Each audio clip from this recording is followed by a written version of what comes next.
ጀምሮ ልጅ ከወለድን ጀምሮ እስከዚች ሰዓት ድረስ እንግዲህ ወደ 13 ዓመታት እየሆነን ነው በፍቅር በትዳር።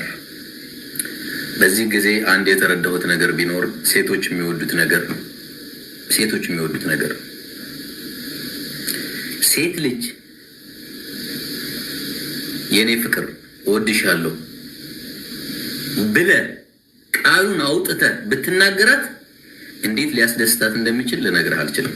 ሺህ ጊዜ እንኳን ብትጣላ ምንም ብትል የሆነ ችግር እንኳን ካለ ቻው ያ ነገር ቀረ። ኦኬ። ሁለተኛ በጣም ትሪትመንት ይፈልጋሉ። ሴት ልጅ ትሪትመንት ትፈልጋለች ማለት ያ ማለት ምን ማለት ነው? ግዴታ ይሄ ለግዠሪ የሆነ ህይወት መኖር አይጠበቅብህም። ባለህ ነገር ላይ አሁን አብረህ ሴት ልጅ አብረሃት መሄድ አብረሃት መታየት ኦኬ፣ ከሰዎች ፊት ከህዝብ ፊት አብረሃት በክብር ማስቀመጥ እጇን ጨብጠህ መሄድ በጣም ነው የምትፈልገው ሴት ልጅ። ሪሊ በህይወቴ የተረዳሁት ነገር ቢኖር ይሄ ነው። ሴት ልጅ የምትፈልገው ነገር ይሄ ነው። የምሬ ነው።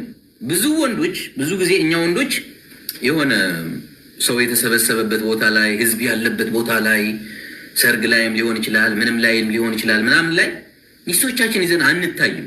የትኛውም ቦታ ላይ ሚስት ይዘህ ሂድ፣ እጇን ጨብጠህ ይዘህ ሂድ።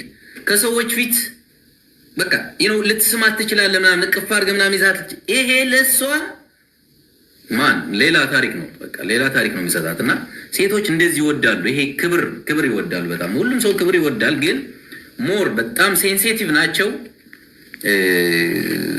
ትንሽዬ ቃላትም ሊሰብራቸው ይችላል። ስለዚህ ሴትን ልጅ በዚህ ነው ትሪት ማድረግ የምትፈልገው። ስጦታ ስለሰጠህ አይደለም፣ ጊፍት ስለቆለልክ አይደለም።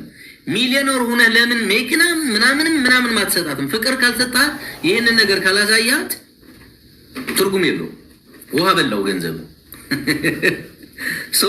ሴት ልጅ ይህን ነገር ትፈልጋለች፣ ጊዜ ትፈልጋለች፣ ፍቅር ትፈልጋለች። የኔ ቆንጆ የኔ ፍቅር ምናምን ነገር ማለት እኔ እንኳን ብዙ ጊዜ